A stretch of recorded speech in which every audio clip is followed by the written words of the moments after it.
from his studios in New York. It's time for Wake Up Call with Dan Tortora, where sports meets life.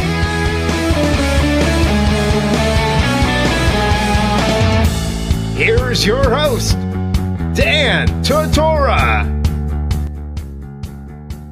Welcome back here to Wake Up Call with Dan Tortora on wakeupcalldt.com, your one-stop sports shop, and on mixlr.com/wakeupcalldt, the two places you can get the live broadcast internet streaming radio feed for Wake Up Call with Dan Tortora. You can also pick it up by downloading the MixLR, that's Mix Live Radio, MixLR app, and searching Wake Up Call with Dan Tortora. And you're watching us here on Facebook.com/LiveNowDT.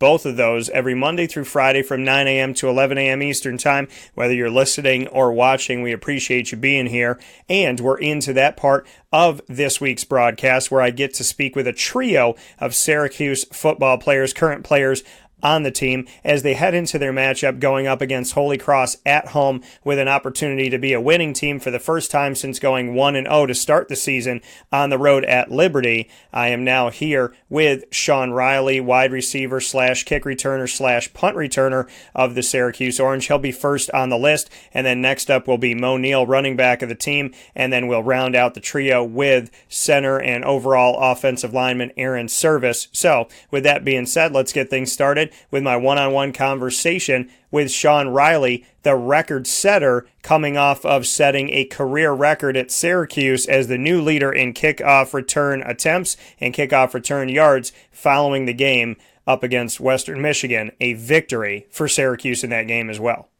Today you set the record for career kickoff return attempts and kickoff return yards in Syracuse history. Just what that means to you? I mean, that's crazy. It's unbelievable. Not many people get a chance to do that, and I'm thankful for the coaches for trusting me, putting me back there since my freshman year. I mean, it's good to leave something behind, what I'm doing, and hopefully it stays up there for a long time.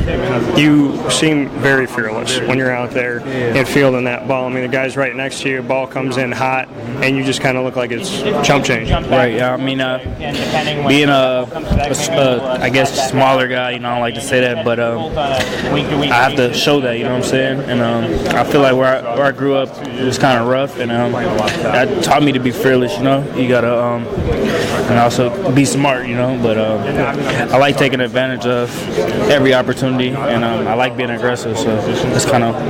Speak on where you grew up and why that made you such a strong person. It's what do they call it? Poverty area, Kershaw in Los Angeles. So, not a lot of people get this opportunity. Not a lot of people finish high school, you know what I'm saying?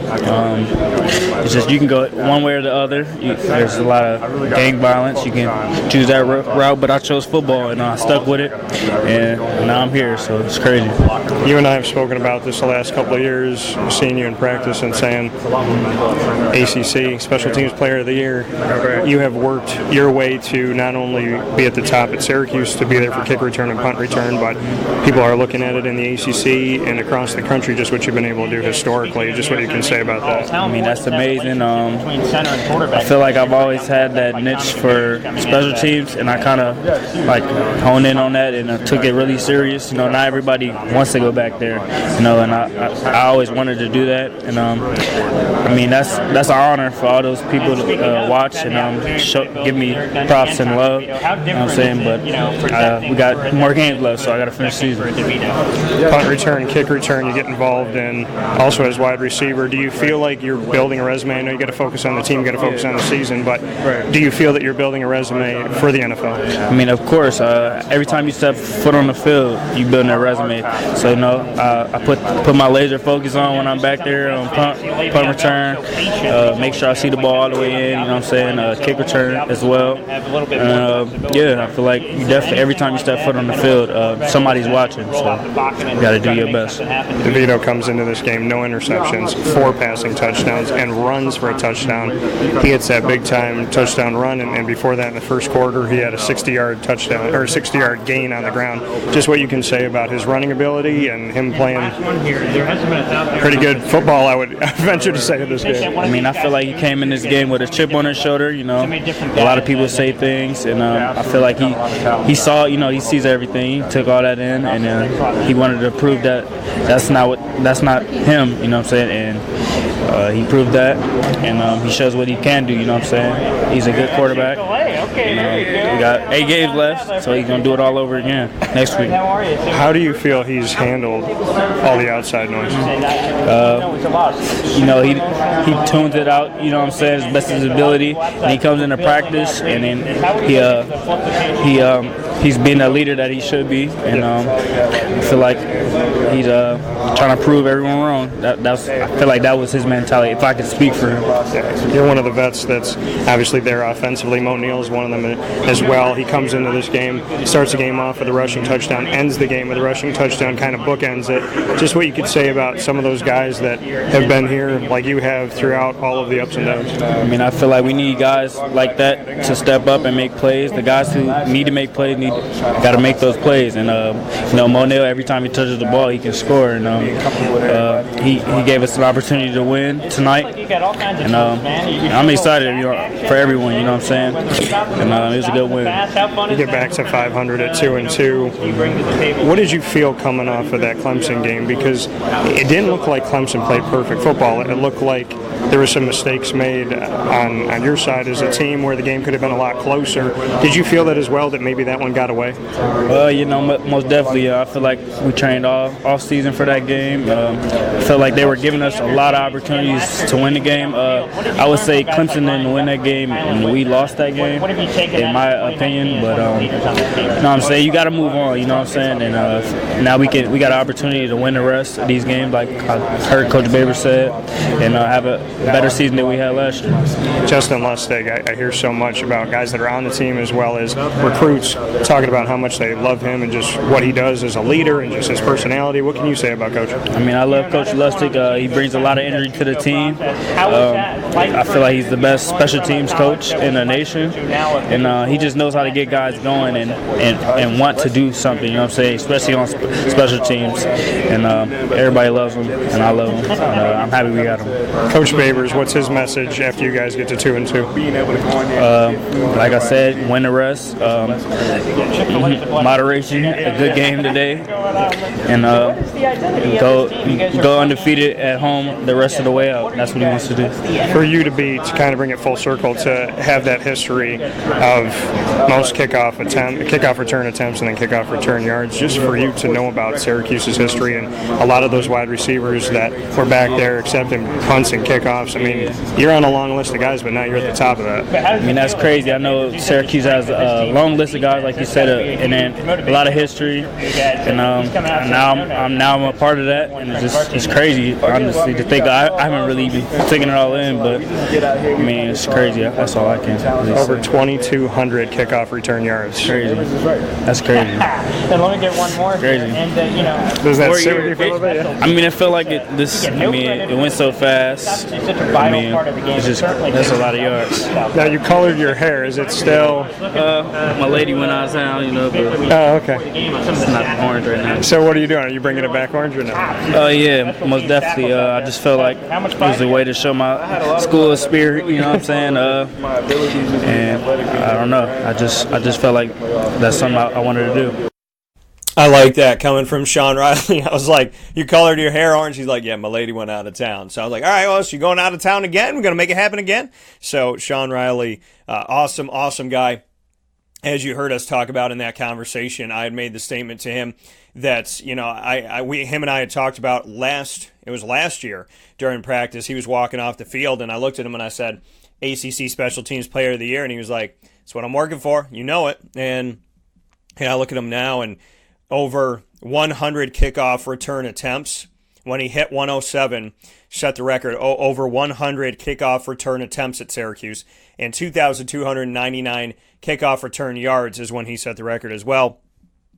Over 2,200 yards, over 2,200 yards. Think about that. Over 2,000 yards returning, over 100 kickoff attempts. And that's why I tell people all the time, I want to keep the game safe and I want to make the game safer. But you can't take special teams out of it because people make their hay on special teams. Sean Riley has been a starting receiver for the team and used in rotation as a receiver for the team for the better part of his career at Syracuse. And he's also willing to go be a kick returner. And he's also willing to go there and be a kick returner. Kick returner, punt returner. No matter what players have come into Syracuse, he's put himself back. Cordy has done some stuff. Nykeem Johnson has done some stuff. But he's been willing to go back there and be a part of it. And to keep with that theme of the importance of special teams, I spoke with Moe Neal about Abdul Adams. And Moe Neal and I have a conversation about a lot of different things, including Abdul Adams. And a shout out to Nikki D, who's watching and listening to the show right now. I knew Nick since I was a baby. So thank you so much for tuning in. And thank you to everybody that's been watching and listening this morning. If you're watching on Facebook.com/live now DT. And if you're listening on mixlr.com/wakeupcallDT. You can listen and watch live to Wake Up Call with Dan Tortora during our normally broadcast scheduled hours, Monday through Friday from 9 a.m. to 11 a.m. Eastern Time.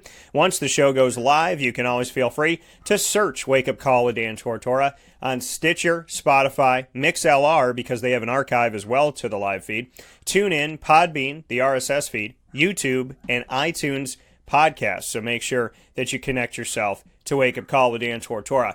What's Poppin' gives you the list of topics for the day, proudly presented by Mon Pa's Kettle Corn and Popcorn Factory. You heard from Duke Pettijohn, you heard from Sean Riley. It's now Moe Neal's turn to speak about the importance of special teams, as well as so much more, including the fact that I thought this was pretty cool. Moe Neal bookended this past season, or put this past week, I should say. And what I mean by that, what he did to bookend, is he scored the first touchdown against Western Michigan in the first quarter, and he scored Syracuse's final score of the game, which was the last touchdown scored in the fourth quarter. So Moe Neal had bookend touchdowns against Western Michigan, the first score of the team in the first quarter, the last score of the team in the fourth quarter for Syracuse.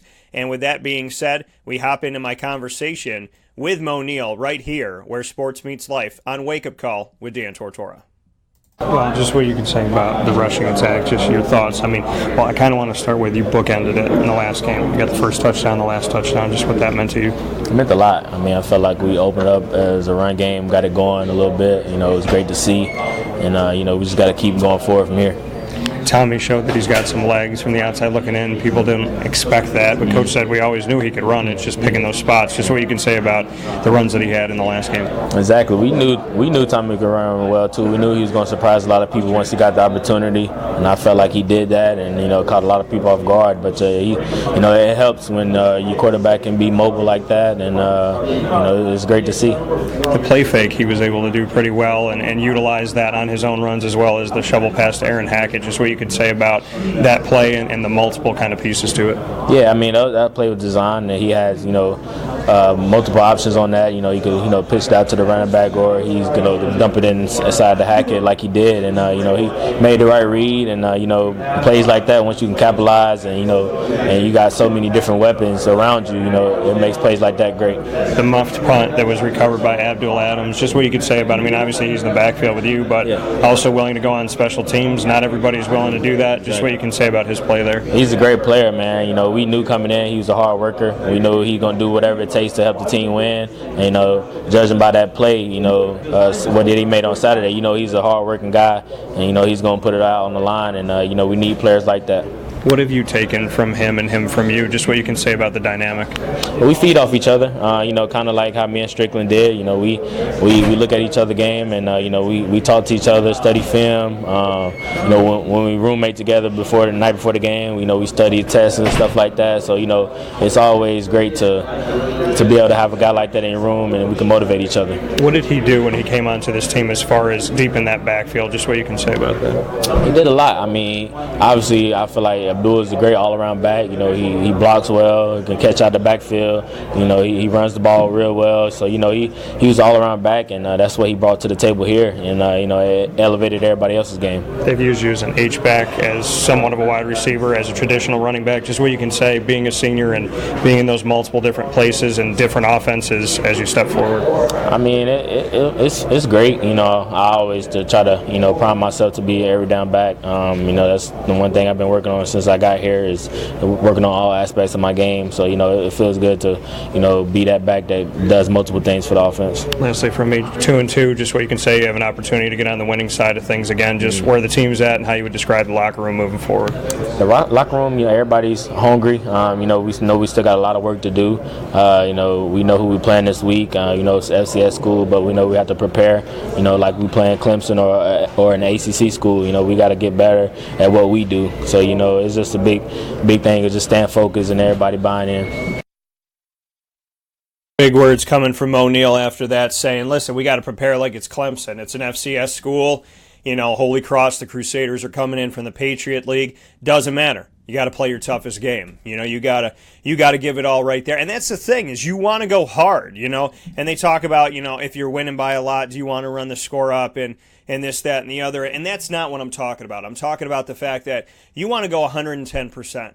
Okay, you want to win these games. There's a reason why teams like Clemson and Alabama and Ohio State, they win games 56-7 or 77-7 or whatever it may be, because when you're playing, you want to give your all. You want to go hard. You want to give everything that you can, because if you're going 100% full steam ahead against a team like Holy Cross or whoever it may be, then when you play the Clemsons of the world that are supposed to give you a little bit more fight, you've already had that push and you're doing that. Now, in Syracuse's case, it's the opposite. They've already played Clemson, but they got the meat of their ACC schedule coming up. At Louisville's not going to be easy. At Duke is not going to be easy. BC is not an easy game. Pittsburgh's not an easy game. Wake Forest has been playing really well, started off the season 4-0. So, at NC State. So there's a lot to be had coming up this season for Syracuse. So you want to go full steam ahead, not necessarily want to open up your playbook and show everybody everything and whatnot, but you want to give everything that you can, and you want to push, and you want to get after it. That's what you have to do. You want to go 110%, because why not? You want to see what your team can do. You want to see the fire that they can put out there, because they're going to get tested moving forward. So why not put them out there and let them play 100? You don't want to say, hey, play 57% against Holy Cross and then 110% against NC State.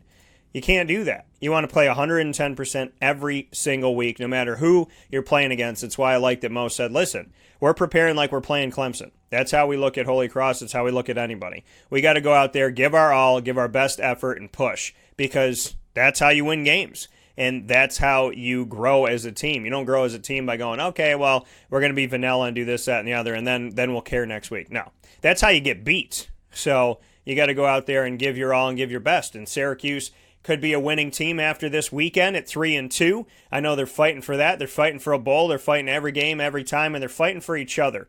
The offensive line is something that I've talked about here on the show a lot this season. And, it started with Aaron Service really talking with me a couple weeks before the season and saying, listen, I don't know where I'm going to be. None of the guys know where they're going to be. They're making us all play every position on the line to get comfortable, because they're not, nobody's sure about exactly where, they're going to put us. So we're learning a little bit of everything. And I said, okay, well, that's a cause for some concern that there's no incumbent starter.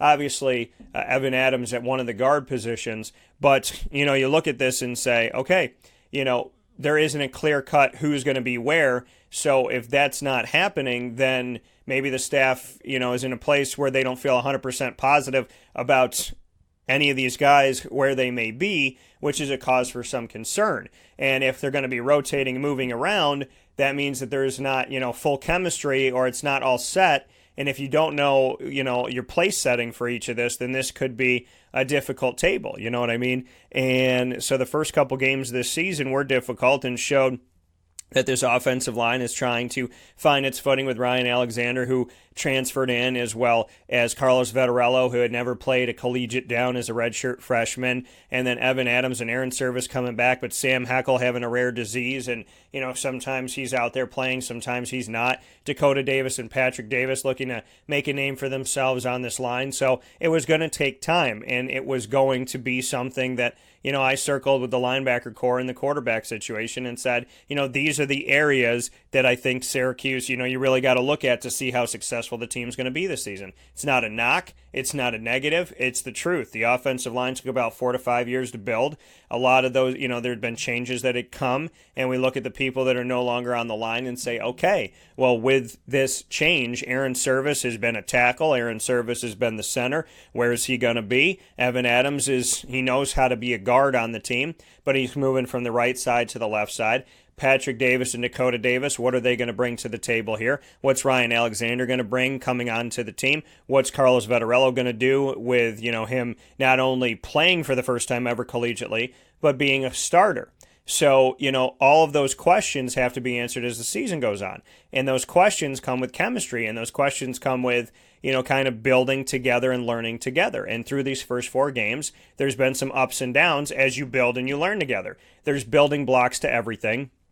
I'm constantly learning as a broadcaster. I'm constantly learning about how to make things easier, how to make things look better, how to make things feel better, better equipment, better things I could bring on the road. What is this that, what can I do here? What can I do there? This will make this easier. This might be a little bit harder, but it'll make things look a lot cleaner. You're always learning. So with me circling the offensive line this year, I want to be clear that my circling of the offensive line was not a knock on the offensive line. It was the reality that it's going to take time to grow this thing, but that I have the utmost respect for Carlos Vettorello and Aaron Service and Ryan Alexander and Dakota Davis and Patrick Davis and Evan Adams and Sam Heckel and so on and so forth, because these men are doing something that very few can, and a lot of the people that may be screaming at them as they watch the games are people that have maybe never played it, maybe they have played it, but I can tell you that Aaron Service has been a consummate professional, and Evan Adams, guys I've spent a lot of time with over the years, have been truly good to me, and Aaron spent a lot of time with me this week to speak on the team, and I feel very privileged and honored to have spent that time with Aaron Service. All right, looking at Donnie Foster. Welcome to the show, Donnie. So with Aaron Service, my conversation with him, very in-depth, and I'm happy that he gave me the time he did. He's always been good to me, and means the world to me. Little moments that you'll never see here on the show. When after this past game against Western Michigan, when Aaron was standing next to me, and we were both looking at the podium because some of the guys were talking, and Aaron kind of was standing there, and I didn't know if he saw me, and I looked over, I saw him, and he looks at me and he goes, "What's up, Dan?" And I said, "How you doing?" And he said, "Good." And I was like, good, congrats on the win. He's like, "Good to get another one, brother." And he puts his hand out, bump my fist. It's moments like that of mutual respect where I want to see this line develop. I knew there was going to be, some adversity there, but with adversity can come something great. With adversity can come the diamonds in the rough. And I hope that this offensive line provides that for Syracuse, provides that for Tommy DeVito, provides that for a successful season. So God bless to Aaron Service and everybody out there. And now I proudly, with that being said, want to bring you my conversation with Aaron as we step forward this season. Well, just what you can say about, being on different parts of the line and trying to, still figure that out. I know we talked about it a couple of weeks going into the season and just navigating through having to play different positions if need be. Yeah, I'm no stranger to it. The last 2 spring balls I've played all at tackle, and I came in as a tackle, so I'm not a stranger to tackle. So being put in that role, earlier this season, it wasn't anything that crazy to me.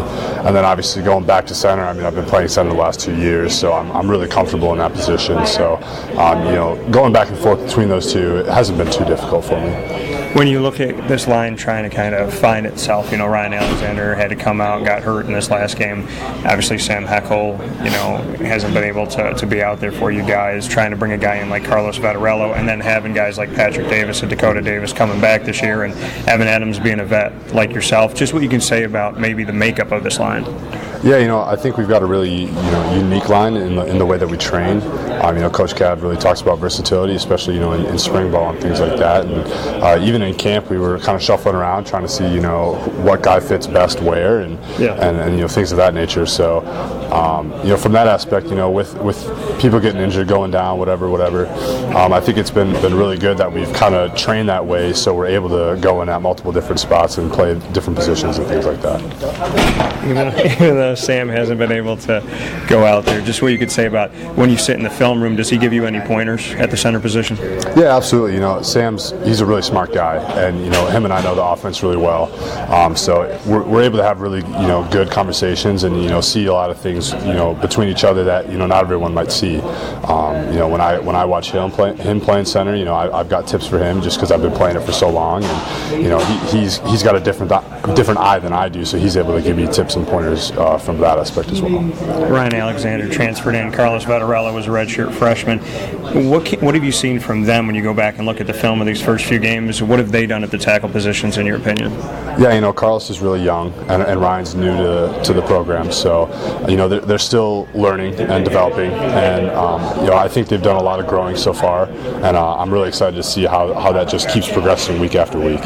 Do you feel like this team is, obviously going into this season, it had taken a few years to get the offensive line to where it was last year. You knew that there was going to be some changeover and trying to kind of find chemistry with each other again. Do you feel like you're getting to a point where that chemistry is coming together 4 games in?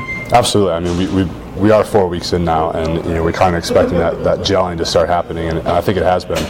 Especially this last week, I think we were a lot more cohesive as a unit, and I think we flowed really well together. So yeah. You had to block for a guy who could run, and then a lot of people didn't think this guy, Tommy DeVito, could take off, and he did for 96 yards on just 2 carries. Just what you can say about his ability to get out of the pocket when he needs to. Going through all summer and seeing him train and seeing him practice, we all knew that he could run. It was just, when was he going to showcase that? And this past week he did, and I think that's going to be really good for not only him to showcase his abilities, but for us as an offense to show that he can threaten you in a lot of different ways, and I think that defense should have to plan for that, and that can be good for us. The line's gone through changes. He's actually gone through changes as being a first-time starter. Just what you can say about how you've kind of helped each other out and been there for each other as a brotherhood, knowing that you guys have had to go through change. And obviously for him, he came in last year when need be, but now he's the guy. So just how you guys have all navigated that. Him being Tommy, right? Yeah, Tommy. Yeah, I think it's been really good. As an O-line, we're developing, and he's developing as being that guy, and we've got a really good trust with him, and I think he trusts us, and it's really good. We all get along, us front five and Tommy, and I think that really helps with just how we're able to play and how we view each other, on the field, off the field, and things like that. You had Evan on one side, then he flips to the other side. Obviously, you guys have a good relationship. Just what you can say about your relationship and how it's built over time, because you guys obviously being vets on this line and spending a lot of time together trying to build up this thing.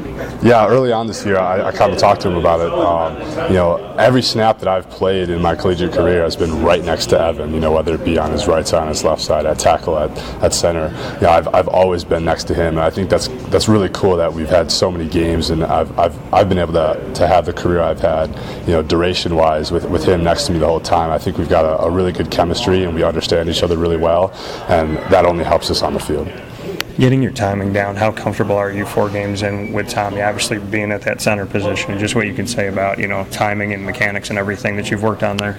Yeah, I think it's been really good. Last year when he would come in, just certain things in cadence and everything, the timing can be a little bit different, and it's a little bit weird at first, but I've gotten a lot of snaps with him, throughout last season, throughout spring, throughout camp, throughout this season so far. So I think we're at a really good place right now. You guys have the chance to be a winning team again at 2-2 right now going into this game. Just what you can say about where you're at right now and maybe what the locker room feels like at this point.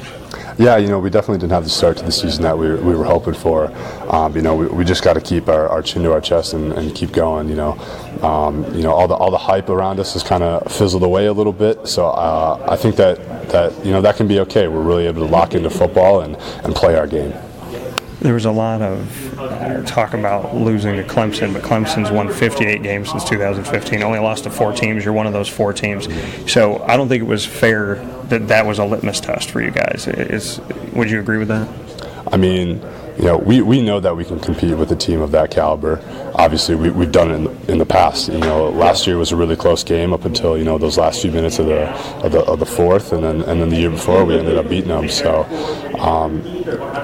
I think we can certainly compete at that level, and we have in the past. And this year we just came up short. Coach Kev, just what you could say about what he's done for you as an offensive lineman and maybe some of his tutelage, his leadership, because since you've been here, you've had obviously different experience there. Yeah, Coach Kev really focuses on the technique aspect of the game. Coming in, Coach Lynch was our offensive line coach, and he did a really fantastic job of teaching us young guys the offense and making all the right calls and doing all those things. And then by the time that Coach Kev got in, we had a really good understanding of the offense, and then he was able to bring in the really technical side of that, and he was really able to focus in on a lot of the little things that we weren't quite able to lock in on before. And I think that's just really helped developed us as all-around players. Do you feel like this line is starting to kind of bring it all together, find its identity at this point? I know we talked about 4 games in, but do you feel like the guys that are new to it and kind of having to move some pieces around, that it's finally starting to click, in your opinion? Yeah, I think so. I think a lot of those young guys, those new guys are really understanding what it means to kind of be that first string kind of guy, and the kind of trust that you have to have with the guy next to you. In practice and things like that, you may not really experience it, but when you're in a game, the lights are on, the cameras are rolling, everything like that. You really understand what it means to play for the guy next to you, and I think that's really starting to happen. Some awesome words coming there from Aaron Service, talking about the team and saying, when the lights come on, you're really starting to realize what it's like to play for the guy next to you, and that's starting to happen, and that's starting to come forward for Syracuse's team as this line is looking to build. And like I said, it's nice to have that, uninterrupted, just real candid conversation with a guy like Aaron Service about this offensive line that's been looking to grow and looking to blossom, and obviously to start a new era as they continue on here at Syracuse and build their own name. Aaron Service working through it, Evan Adams being the vet, Ryan Alexander coming here for the first time, Carlos Vettorello getting an opportunity for the first time, and then Dakota Davis and Patrick Davis both trying to find their footing as well as Syracuse moves forward into this game against Holy Cross. And once again, I want to let everybody know to come see us this Saturday, September 28th, after the Syracuse game. We're doing a live post-game show with Syracuse alum Robert Drummond on site, on location at the Wildcat Sports Pub on 3680 Milton Avenue in Camillus, New York at 5 p.m. The Syracuse Holy Cross game is at noon at the Dome. At 5 p.m., we will be at the Wildcat Sports Pub, and we look forward to seeing you there.